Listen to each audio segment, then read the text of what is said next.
can go ahead and record. Alrighty, so the course objectives that we are going to be learning today are, upon completion of this training, participants will be able to correctly calculate income and properly determine the eligibility category, recognize and correct common errors on income eligibility forms, IEFs, understand the potential financial impacts of record-keeping errors, and implement at least one recommendation for decreasing record-keeping errors. All right, we did those already. Okay, so part one, we are going to talk about calculating income on these IEFs. So calculating income can be a bit confusing, especially if an IEF is not filled out correctly by the parent or guardian. It is the responsibility of the determining official to ensure the correct information is used to determine the income eligibility category. So here are some key reminders when it comes to calculating income correctly. So income does not always need to be converted, but if it does, it's very important that you do it correctly. Income should only be converted if there is more than one income frequency listed. So for example, if one income is listed as biweekly and one income is listed as monthly, you need to convert them to be the same income to properly determine the IEF. Incorrect or unnecessary income calculations and conversions can result in selecting the wrong income eligibility category. And this can result in some inaccurate claims. You may be receiving too much reimbursement, or you actually might not be receiving enough reimbursement if those IEFs are not determined properly. Okay, so we're going to look at some examples here. So this first IEF has one income listed right here, $2,100 monthly. So since there's only one income and only one income frequency, this IEF does not need to have the income converted. So you will just use the $2,100 monthly income to determine this household size of 2. So what does that mean? So here we have our household income eligibility guidelines for the current fiscal year. At the top here, I have added and highlighted the income from this IEF for us to reference. So we're going to determine this IEF together. So first we will find the two columns for monthly income, and I got those highlighted here in orange. And then we will find the row for the correct household size, which is a household size of 2. So then we will find the free and reduced income thresholds for the household size of 2 and finally highlight those. Okay, so I'm going to start a poll here for you all to answer. Okay. So based on the information provided on this screen, which income eligibility category should this IEF be determined as? As a reminder, the income is $2,100 monthly for a household size of 2. And I'll give you guys just a minute there to kind of look at it, evaluate it.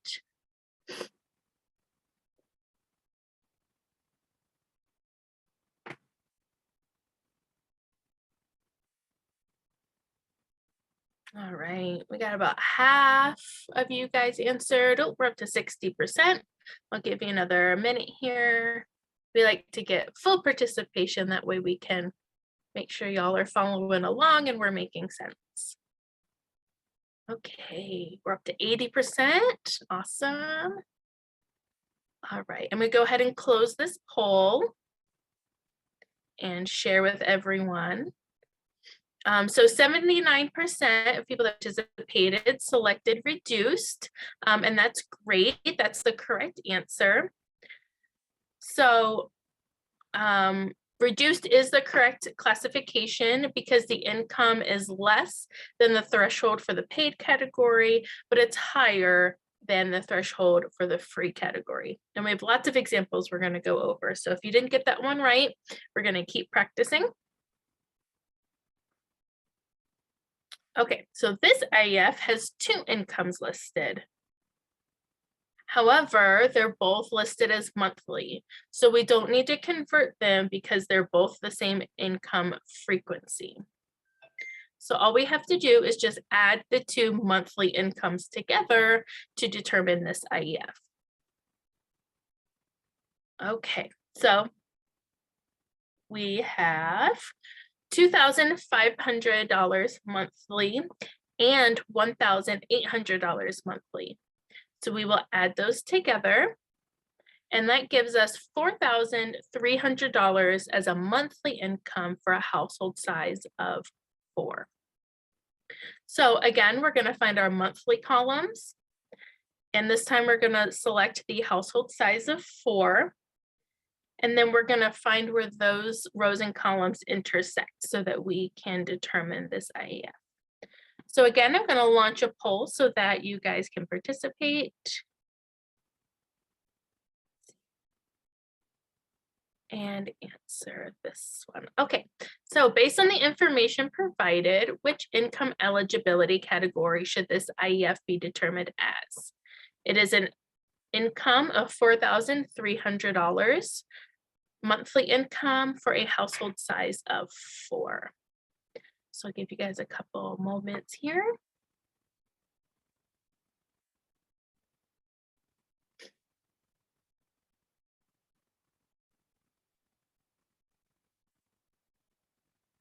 Okay, we got our 80% participation. Okay, so the correct answer is paid. Great job, 81% of you got that correct. And that is because $4,300 as a monthly income is higher than the income threshold for the reduced category. So since it's higher, this is classified as paid. Again, if you have any questions, feel free to stick them in the chat, and I can either talk about them now or we can save them for the end. All right, so this IEF has 2 different types of income listed, and there are 2 different income frequencies. So this lists $32,000 yearly and $300 as monthly alimony. So this is where we get to convert the incomes to be the same frequency in order to properly determine the IEF. And we're going to talk about that here. So if you have multiple income frequencies, you should always convert the income, and it should always be converted to annual or yearly income. You never want to convert to another income frequency other than yearly. So this is going to be a chart that's going to tell us how to exactly do that. So if there's a weekly income listed, it needs to be multiplied by 52. This is because there's 52 weeks in the year. Biweekly income needs to be multiplied by 26. So this income is where a lot of IEFs have errors. Many people either multiply it by 2 to get monthly, or they multiply it by 24. These are both incorrect and will not give you the correct income. Since there's 52 weeks in the year, a quarter of that is 26. So that's how you get the 26. 24 will not give you enough. And the monthly income will need to be multiplied by 12 since there's 12 months in the year. And then once you get all the different incomes converted to yearly, then you can just combine them together for a yearly total. And then that is what you will use to determine the eligibility. But don't worry if you are afraid that you're not going to remember what these conversions are. So up here in the upper left corner is a picture of the back of our IEF. And this blue box that the determining official completes and signs has all of these income conversions listed here for you. So you never have to remember them off the top of your head. They're always right here for you to reference when you're determining your IEFs. So again, it lists weekly as 52, biweekly as biweekly as 26, and monthly as 12. Okay, so let's go back to this IEF and determine this one together. So again, this has $32,000 yearly and $300 monthly. So I'm going to launch a poll for you all to calculate what the alimony yearly amount will be. So I'm launching that poll now. So again, this will be $300 monthly times 12.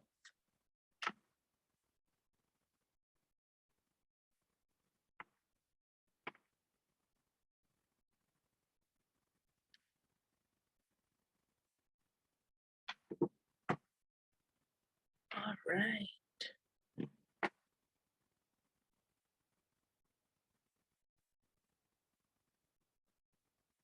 Waiting for a couple more answers here, and then I will share the results.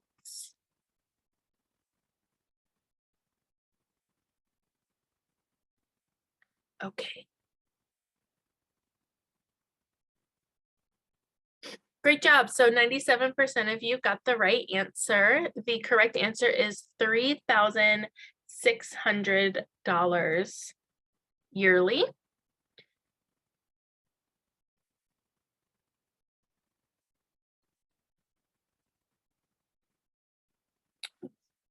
Jumping ahead of myself here. All right, so I have one more poll for you guys for this slide. Okay, so now we're going to calculate the total yearly income. So you will be adding the $32,000 yearly with the $3,600 yearly, and that will give us the total yearly income for this IEF.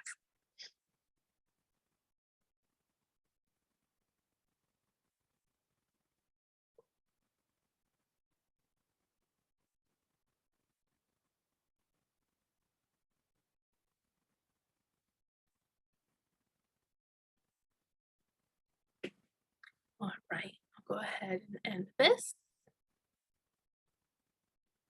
Great job, 96% got it correct.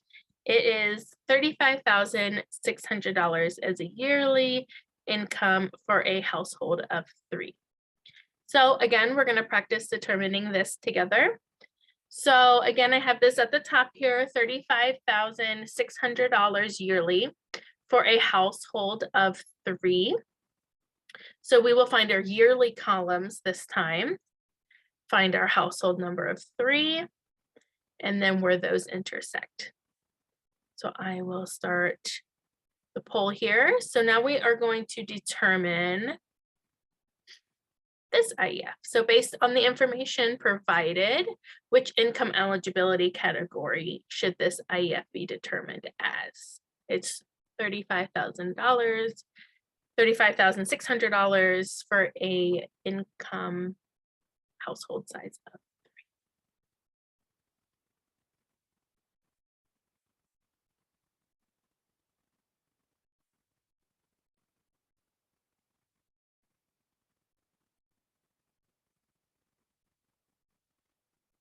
We got a couple more answers trickling in, so I'll hang tight for just another moment.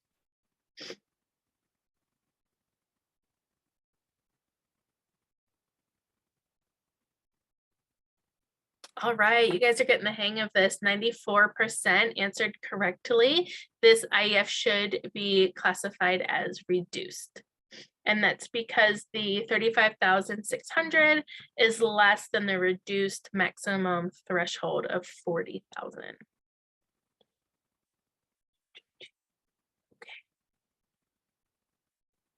All right, here we go. We have another example here.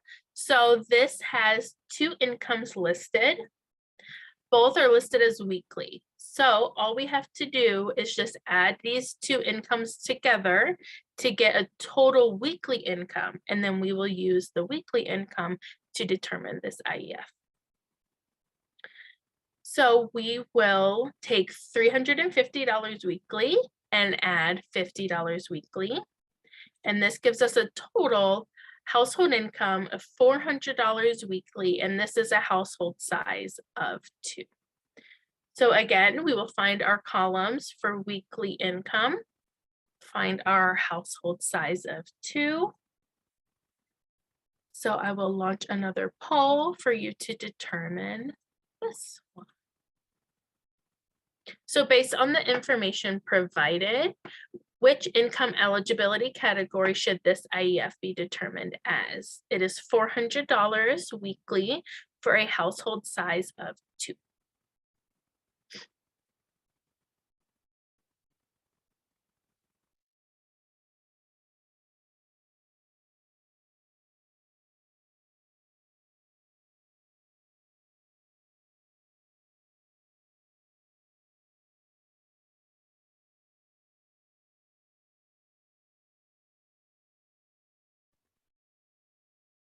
All right, looks like most people have answered.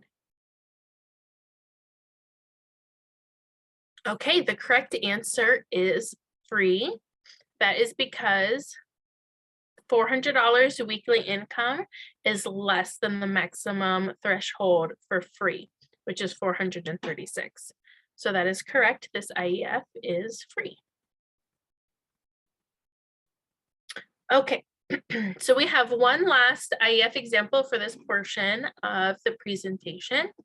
So this IEF has 2 incomes listed, and it is 2 different frequencies. So what should we do? I'll launch a poll for you all to answer. And I'll give you guys a couple minutes for this. That way, let's see. Can you guys see the whole answer, or did it get cut off for the polls? Maybe it just needs to be bigger for me. Oh, there we go. Okay.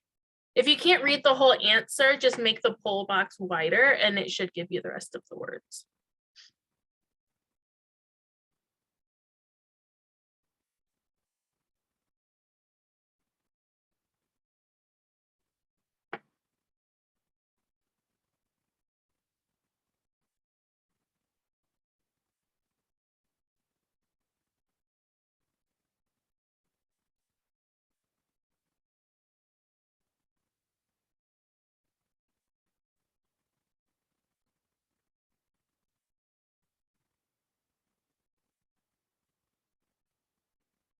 All right. We got our 80% answers here. Okay, so the majority of you all did get this correct. So the biweekly and weekly income need to be converted to yearly. If you answered one of the other answers, please remember that biweekly and weekly, to be combined, they both need to be converted to yearly income. You can't convert weekly to biweekly or biweekly to monthly and determine that way. If you have to convert income, it always needs to be done to annual. That way you get a proper amount to determine with. Okay, so we are going to work through this one together. So I will start another poll here. So how are we going to convert this biweekly income? So your first choice would be to take the biweekly income and multiply it by 2, and then you will determine based on monthly income. Or you could take the biweekly income multiplied by 24 and then determine with monthly, or take the biweekly times 26, determined by monthly.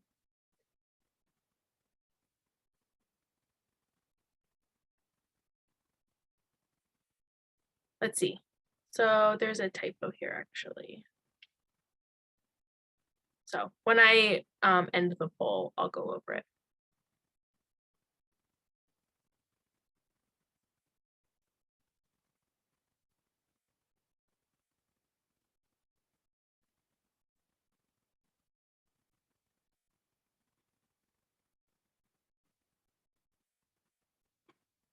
All right, I'll go ahead and end this one now since there was probably a little bit of confusion. Most of you still got it right. So it should be multiplied by 26 and then determined by yearly income. So that answer should have said yearly instead of monthly. So that is correct there. So we will plug 26 into our slide. And then we are going to figure out what we're going to do with our weekly income. All right, and it looks like I got a little copy and paste happy here. This answer also has the same error. So the third one should be yearly income.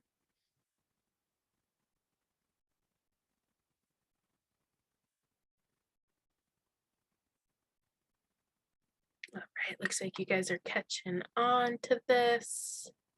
It's awesome to see.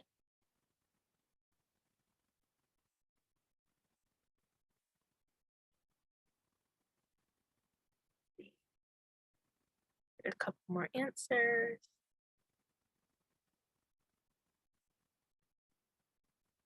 All right, I'm thrilled. 100% answered this one correctly. So to convert weekly to yearly, you multiply by 52, and then that gives you the yearly income. So despite my typos, y'all still figured it out. Okay. So we are gonna fill the rest of these blanks in for us. And then the last poll for this example.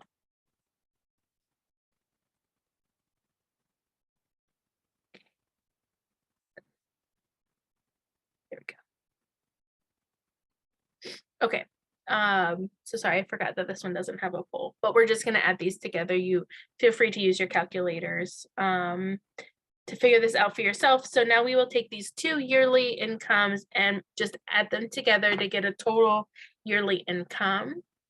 So we will take the 23,400, add that with 26,000 yearly, and that gives us a grand total for a yearly income of $49,400. And this is for a household size of 5. All right, so we got our chart here. I added our yearly income and household size to the top for our reference. And this is where my poll was hiding. So again, based on the information provided, I'll get your boxes highlighted here too. What income eligibility category should this IEF be determined as? Again, $49,400 as a yearly income for a household size of 5.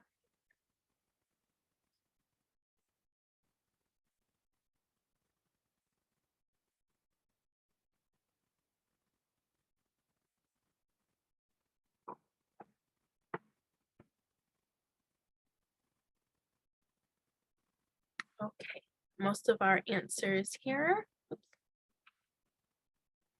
All right, I'm gonna end the poll and share with you all. So great, 97% got it right. The correct answer is reduced. And this is because the total yearly income for a household of 5 is more than the income threshold for the free category, but less than the maximum threshold for the reduced category. So great job on that. Okay, so we are going to head into part 2, and we are going to discuss a variety of common errors that we see. Oh, goodness, hold on. That picture's not supposed to be there.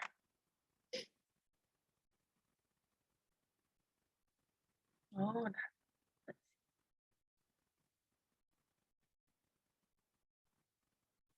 All right, now you guys can read my words here. All right. So again, we're going to go over some of the most common errors that the nutrition consultants see when we come to do administrative reviews of your documents. These can lead to findings, and some may even result in a monetary penalty and repaying a portion of your reimbursement if there are errors. So some of the most common errors that the CACFP team sees includes incorrect conversion or calculation. So we covered all of this in part 1. If income is not clearly listed, or if it's listed at an hourly rate only, this can make it really confusing to determine the IEF properly. An hourly rate really shouldn't be listed on the IEF, but if it is, it needs to have some type of amount of hours listed. That way a monthly or yearly income can be determined. Determining based on the incorrect household size. So we will also go over some examples of that in a little bit. If an IEF is misclassified, which means that the income was determined in the wrong category, and this may result either from incorrect income calculations, or if just the wrong income was listed, or if it was listed in a confusing way. Sometimes the last 4 digits of the Social Security number are not listed on the IEF. And if the IEF is being determined based on income and the last 4 of the Social Security number is not listed, this IEF is invalid and the participant must be claimed as paid regardless of the income that's listed. So again, we'll have some examples of that in a few minutes. If an IEF is expired, it means it hasn't been updated in the last 12 months. So then that eligibility category is no longer allowed. Some other errors include using the incorrect or the inconsistent date of determining eligibility. This could include pre-filling out the date of the parent or guardian or the determining official signatures. Not using a consistent method to determine the IEF expiration date, or backdating is also not allowed. So for example, if an IEF is filled out in December, but it's not determined by the official until January, you can't backdate it to a previous month like October. If the IEF is not signed or dated by the determining official, claiming the incorrect eligibility on the ROMs or records of meals served. So what this means is if a participant's IEF is determined to be reduced, the ROMs and the claims for that participant need to all match what is on the IEF. Using an outdated form or the outdated household income eligibility guideline chart. Chrissy added both of those to the chat box for you all to reference the most up-to-date one. These are both updated every year, July 1st, and they are effective through June 30th the following year. So they're not updated in January, they're updated every July, and especially the household income eligibility guidelines, you need to make sure you're using the most current one. That way you're determining them with the most up-to-date information. And then again, if you cross out or use whiteout, the IEF is classified as a legal document, so it's not allowed to be crossed out or have any whiteout used on the document. Okay, so we are going to go through some examples here of some errors that we have seen out in the field over the last few years. So on this IEF, the income is not very clearly listed. So as you can see here, there's $3,500 listed, but it doesn't tell you how often the family gets this money. And then there's this weird, like 1,750 maybe total amount, and that's listed as biweekly. So this should be updated and not have been determined by this official. So you can see that they also use monthly income to determine this, which again is kind of confusing because you're not really sure. None of these other incomes are necessarily listed as monthly. So and they determined this to be free. So we're going to practice checking and seeing if this was determined correctly. If this income was correct, is free the actual correct determination? So we have our chart back up here again. So we are going to pretend that the $3,500 monthly income is correct, and it is a household size of 4. So we are going to find our monthly columns and our row of 4. And I'm going to launch a poll for you guys to practice determining this and to see if it was determined correctly. So based on the information provided, how should this IEF be determined? Free, reduced, or paid?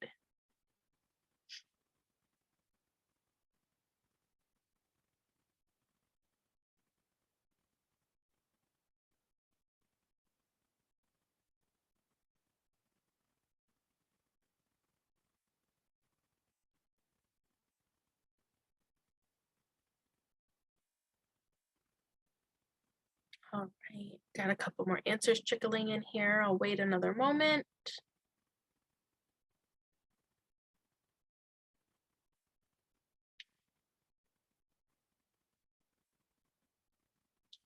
Okay. So good job, most everyone got it correct. It should have been classified as reduced. So even if the IEF information wasn't confusing and that income was correct, this IEF would still have been misclassified. So that means that this institution was receiving the free reimbursement rate for this participant when actually they qualified as reduced. So this institution would be required to pay back the difference in reimbursement back to the beginning of the fiscal year. And we will go over kind of what that financial impact might look like in section 3 of this training. And we got some more examples here. So this IEF at first looks pretty straightforward. Oops.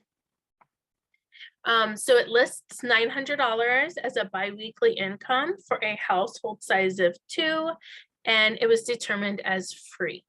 So it looks pretty straightforward, but let's double check the math on here.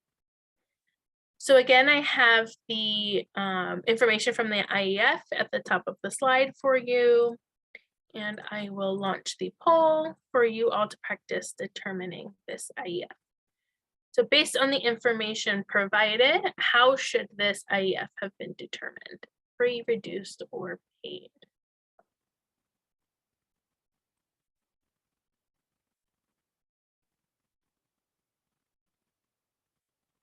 Oops, I forgot your hot ear boxes here for you guys. There you go.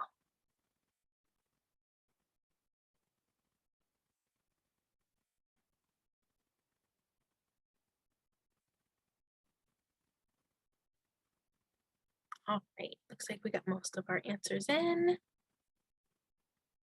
Okay, good work. 93% got it correct. So this IEF should have been determined as reduced, and that's because the income of $900 biweekly is in between the income thresholds. So this IEF was originally determined as free as well. So this IEF is considered misclassified, and the institution again was receiving more reimbursement than they were eligible for this participant. Okay, so this IEF kind of has a lot going on. So first, if we look at this biweekly income, it's not very clear whether this is 800 or 900. It could kind of go either way. The next concern for this IEF is that the determining official converted the income from bi-weekly to monthly. And we all learned in section 1 of this training that if you convert income, you only want to do it to annual income. And if there's only one income frequency, this doesn't need to be converted anyways. And then the final error on this IEF is that it was determined with income and there's no social security number, 4 digits listed on this. So how should this have been determined? So we're going to go based on what the determining official said first. And so we have our monthly income that they converted. And it does show that based on that income, this IEF should be free. However, we now know that this should be either determined with $800 or $900 biweekly. So these green boxes are going to pop up and show you.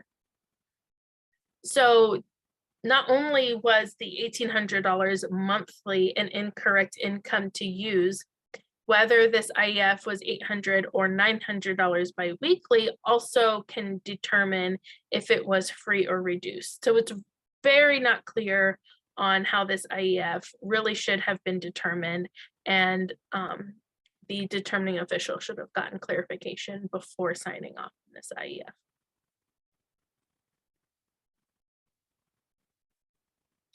Okay, so again, this IEF looks very straightforward. One income frequency. The determining official did a great job just writing the exact information in the box on the bottom.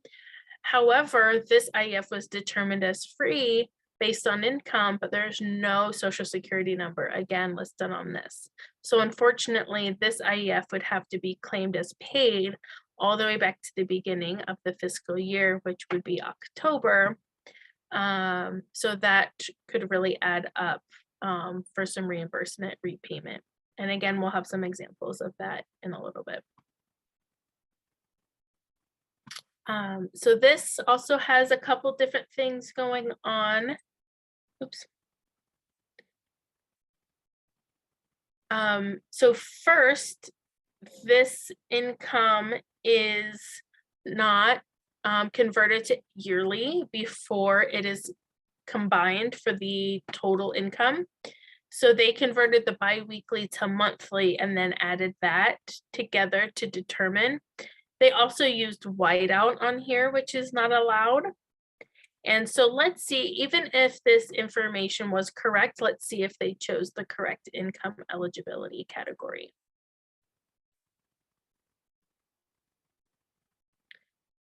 Okay, so there is $1,800 listed as monthly income, and then another $277 as biweekly income. Again, they converted this incorrectly. It should have been converted to yearly income. And you can see that the this would have been determined correctly if this information was correct. However, we're going to do the math here, get some more polls going for you guys too. Okay, so we are going to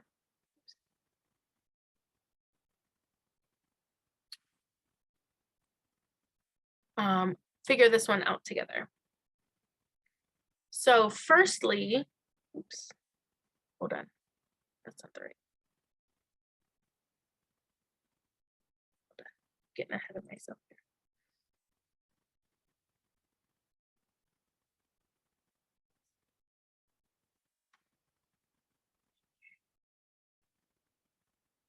Okay, here we go. All right, so first we're going to take the $1,800 monthly and we're going to multiply that by 12, and that's going to give us our yearly total of $21,600. Then we're going to take our biweekly income and multiply that by 26, and this is going to give us an additional $7,202 for a yearly income. And then together, the yearly income for this entire household is $28,802. Okay, now I can get my poll going. All right. Oops.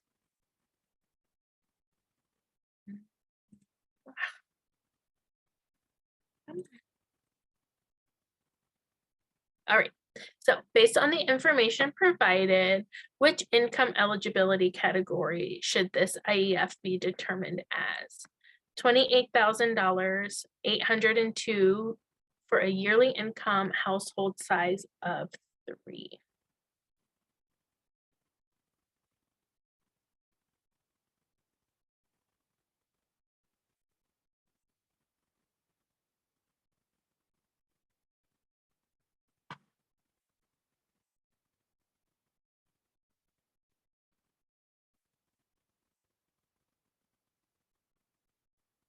Okay, I'm gonna end this poll.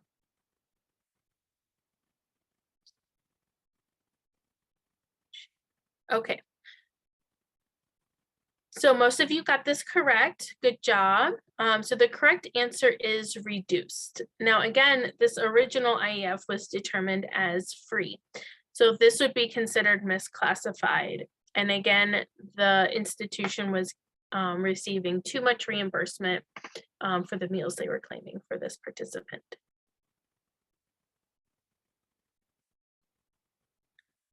Okay, so now we're going to practice letting you guys catch some of these errors on your own.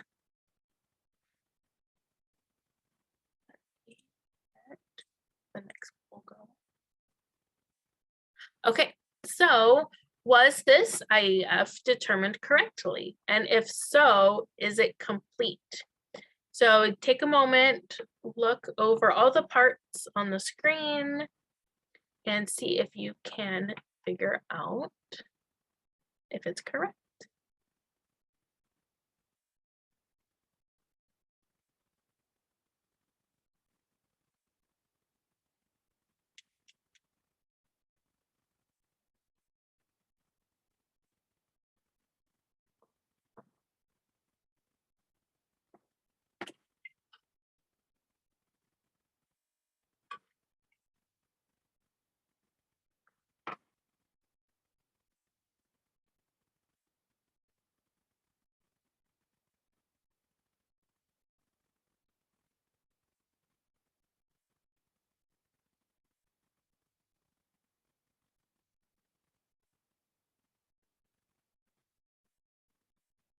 All right, I'll give you guys another minute. I got answers still trickling in here.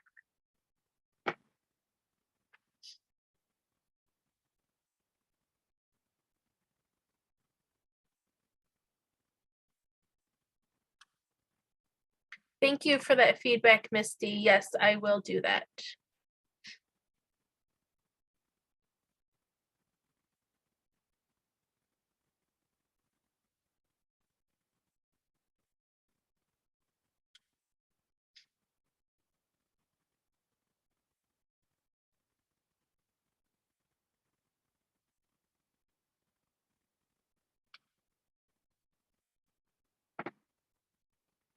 All right, I'm going to go ahead and close this one. Okay, so overall, pretty good. The correct answer is yes, the IEF is determined correctly, but the IEF is complete or incomplete. I'm sorry. So here's our chart with our income amounts, and it was determined correctly as free. However, the determining official didn't completely fill this box out, which makes it incomplete. You really need to make sure that you fill this out. That way, when the CACFP team comes to look at these, we understand how you determined this IEF. Okay. So I'm going to launch another poll. I'm going to leave this up on the screen for a moment, and then I'm going to launch the poll, which is going to ask the same question: was this IEF determined correctly? And if so, was the proper conversion used. All right, go ahead and launch the poll here. All right, so your choices for this are no, the IEF was not determined correctly, it should be reduced, or no, it was not determined correctly, it should be paid, or yes, it was determined correctly, but the income did not need to be converted, or yes, it was determined correctly and it was calculated properly.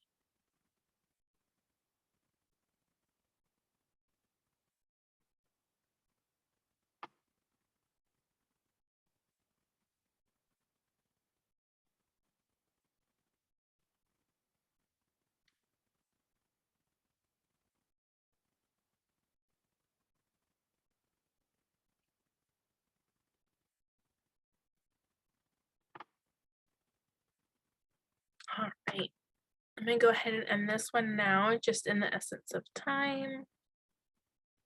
Okay, and most of you did get this correct. The IEF was determined correctly as free. However, the income did not need to be converted. The income was listed as $510 weekly. No other income was listed and no other income frequency was listed. Yet the determining official converted it to monthly.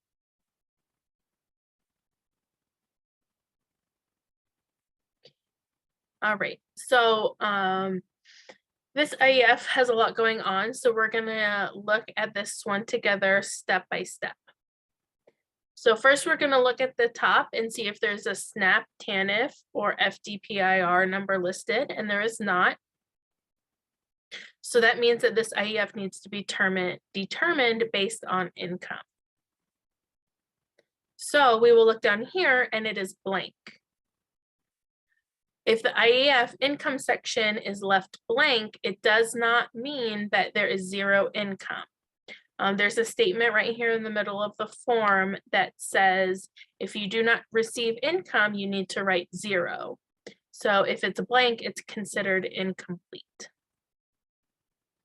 And there's also no Social Security number listed. So even if there was income listed, there's no Social Security number, so this IEF would still be invalid. So the determining official also left this pretty blank. They didn't fill out how they determined this IEF, and that's probably because there was no information to determine it with. Yet they still determined this participant to be claimed as free. So this is very incorrect and a very incomplete IEF and would result in a significant financial penalty. Another error on this IEF is that they use the incorrect household size. So there's only 2 names listed on the IEF. I obviously blacked them out for privacy purposes, but there were only 2 names blacked or written on this IEF. However, the determining official used a household size of 3.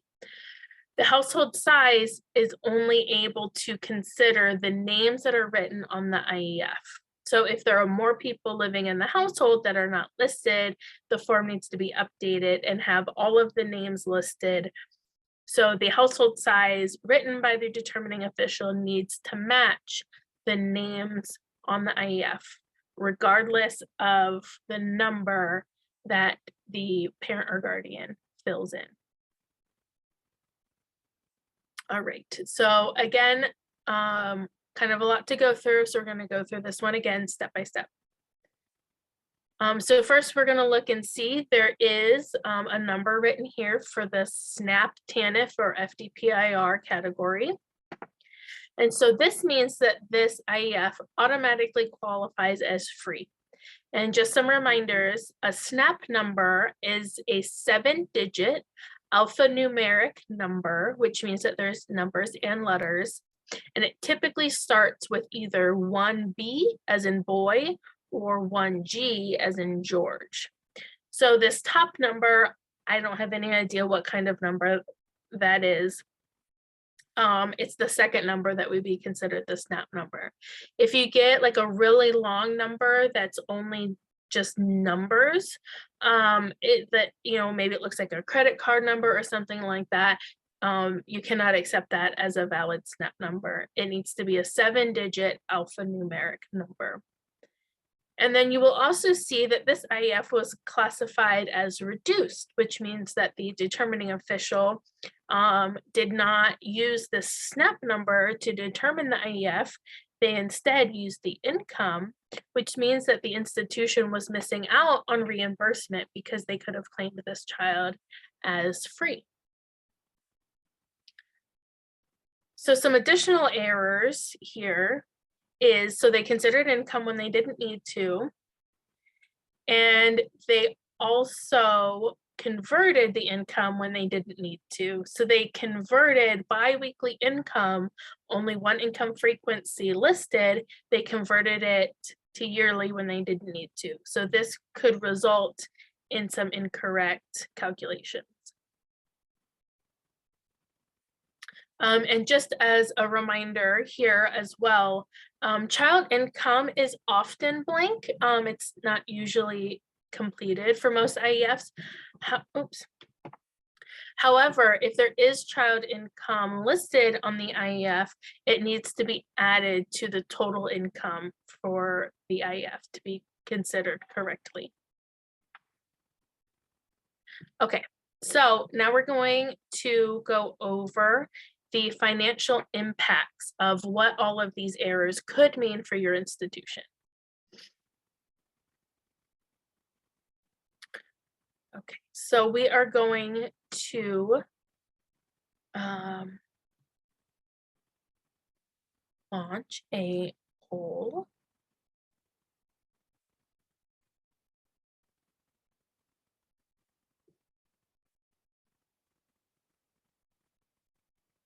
Twila, do you mind expanding on your question a little bit more for me?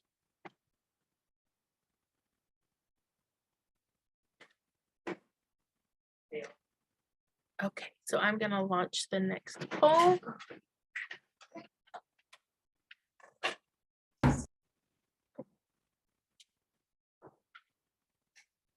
My dogs just came down to visit.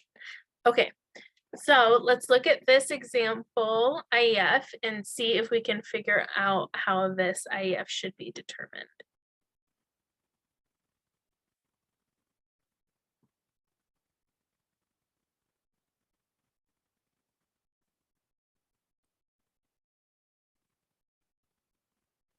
Oh, thank you for your clarification, Twila. So if they are determined by a Head Start official and you have a early Head Start list that they're determined by, they can just be considered free as long as they're on that list. That goes for Head Start or early Head Start.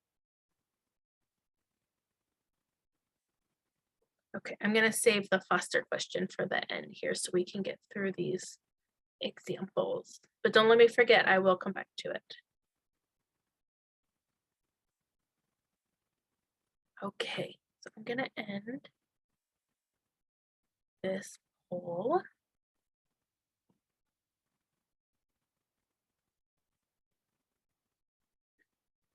Okay, so this IEF is incorrect because the household size used by the determining official is incorrect. There was only 2 names listed, but the determining official used a household size of 4. So this slide will kind of show you what that financial impact might look like. So based on the monthly income, the red arrows here show what the determining official actually used, which qualifies the IEF as free for a household of 4. However, there were only 2 names listed on the IEF. So really, the IEF should have been classified as reduced based on the correct household size of 2. So if it was an administrative review and this IEF was found to be misclassified, all meals claimed for this participant would have to be corrected back to the beginning of the fiscal year. The reimbursement would have to be adjusted from free to reduced. So what does that actually look like?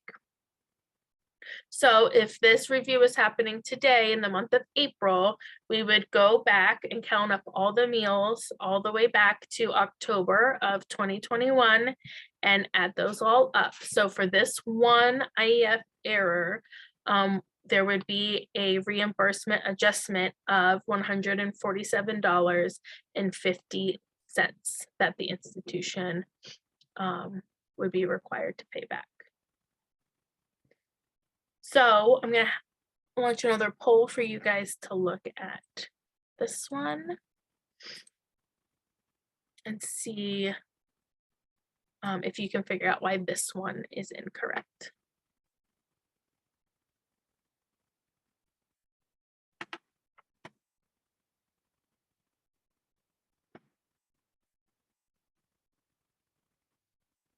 Yes, Phoebe, very good question. You can just have them complete a new one. And then it would be effective, you know, currently, you know, the old one would still be an error. But then the new form, you would use the correct category. Does that make sense? Reply if it doesn't. Okay, thanks. All right. Okay, I'm gonna end this one. So yes, oh, let me share, sorry guys. Okay, so yes, this IEF did not need to be converted from monthly and bi-weekly income to monthly. It needed to be converted to yearly to properly determine the income. So again, what kind of effect would this have? So in the red arrows here would show the monthly income that this determining official calculated. Does qualify this IEF as reduced. However, if we properly calculate the income to yearly, then this IEF should actually be paid. So what does that look like as far as reimbursement? So this would be another misclassified IEF. So again, all meals back to the beginning of the fiscal year would have to be adjusted. And for this particular case would be adjusted from reduced to paid. So again, if this was happening today in the month of April, if we added up all these meals and snacks back to October, this one IEF error for not calculating would have a monetary impact of $556.25 just for this one error. So it can really add up quickly. So that's why we decided to make this training and really go over the importance of calculating these incomes correctly. So the final example we're going to go over, I'm not even going to make you guys do another poll because I'm sure you're sick of them. So this one is a household of 3 determined by income, and there is no social security number listed. However, based on income, this was determined to be free. So since there's no SNAP number, it can't automatically be determined as free. So there would need to be the social security number in order to count as free. So this IEF was being claimed as free, and really it should have been paid because there was no social security number. It was invalid. So how does that add up, converting reimbursement from free to paid? So this is for one of the children listed on the IEF. This is what the total for all of Jack's meals would be.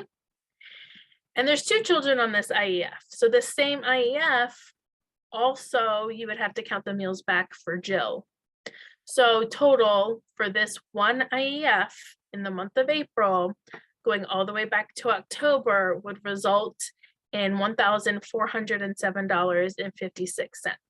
So that's how much reimbursement the institution was getting incorrectly because they were claiming these two participants as free when really they should have been paid because their IEF was invalid.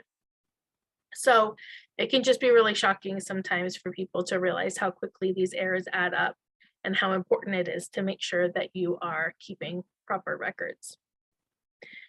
So we're going to go over the financial impacts of, so if you have a review, it's very common that you're going to have more than one IEF error. So what does it look like to add all these up together? So for example, if you had one of each error, so of the three scenarios we went over, free to reduced, reduced to paid, and free to paid, if you had three errors total, it would be $2,111.25. If you had two of each of these errors, so 6 errors total, it could potentially be $3,500 or $518.75. And if you kind of just think about your own institution, how many total IEFs do you have? Is it 50? Is it 500? 6 isn't really that many, but it can really have a very large financial impact. And so finally, for this example, if you had 3 of each error, so 9 total errors, it could potentially be almost $5,000. So a big hit for an institution, especially in the current times. So the best part, how do we avoid all of these errors now that we kind of have a better understanding of the financial impacts they can have on your institution? So there's kind of 3 main categories I'm gonna give you guys some recommendations for, and that is to focus on training, staying organized, and remembering that there's strengths in numbers, and to make sure that you ask for help. So we wanna encourage that all determining officials at your institution attend training at least once a year. We have a variety of live and pre-recorded training options. So this will help if you have new staff, they can watch our pre-recorded trainings, or you can also have staff attend our live trainings such as this one. And then that way they can have like a participate in the question and answer panel as well. And then it's also really important to have multiple staff members trained. This can help reduce risks, if you have staff turnover or someone is out for an extended period of time, you don't want to rely on just your one determining official to determine all of your IEFs. And then some tips to stay organized. So you can keep your IEFs in a binder. That way they're all in one place, nice and organized. They can't get lost. You're also able to store them alphabetically. That way you can more quickly reference a particular one. Encourage your staff to use legible writing and make sure that the portion for the determining official on the back is completely filled out.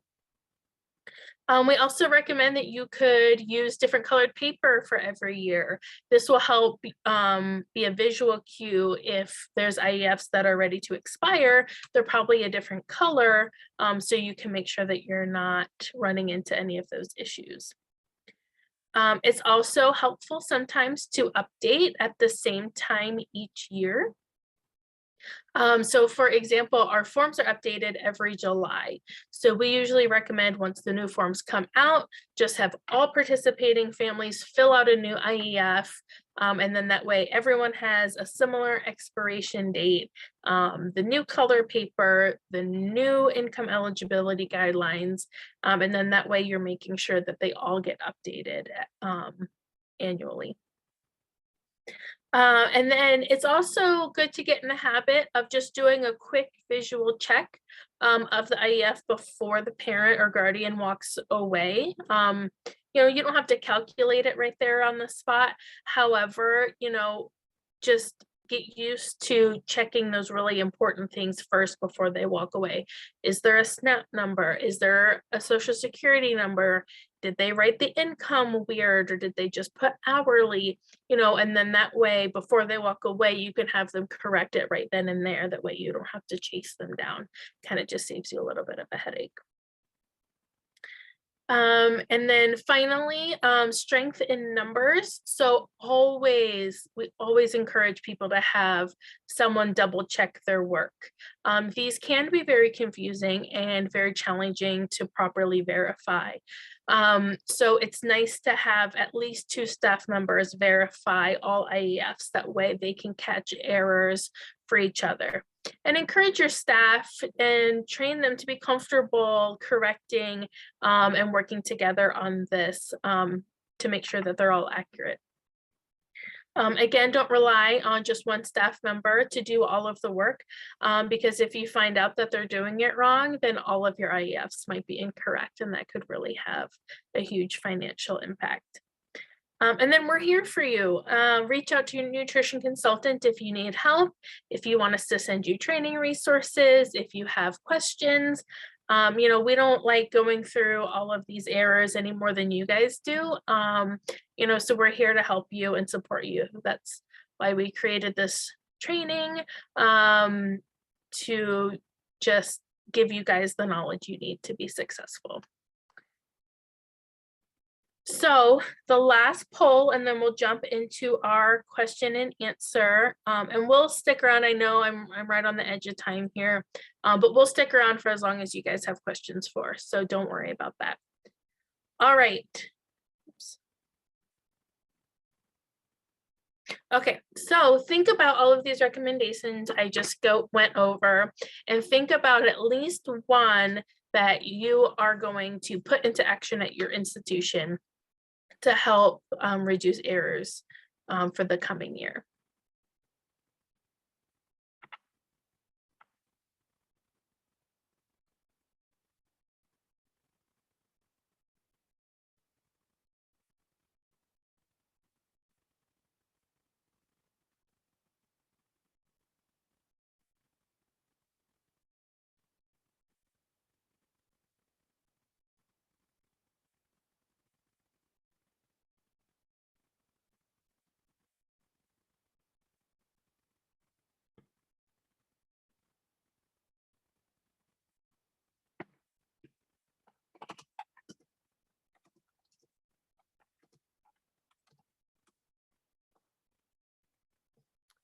Okay. So thank you all for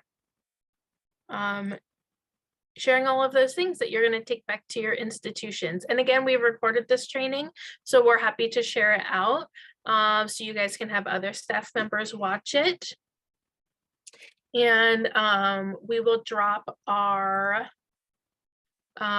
training links in the chat box again for you guys to hold on to. So now, if you have any questions,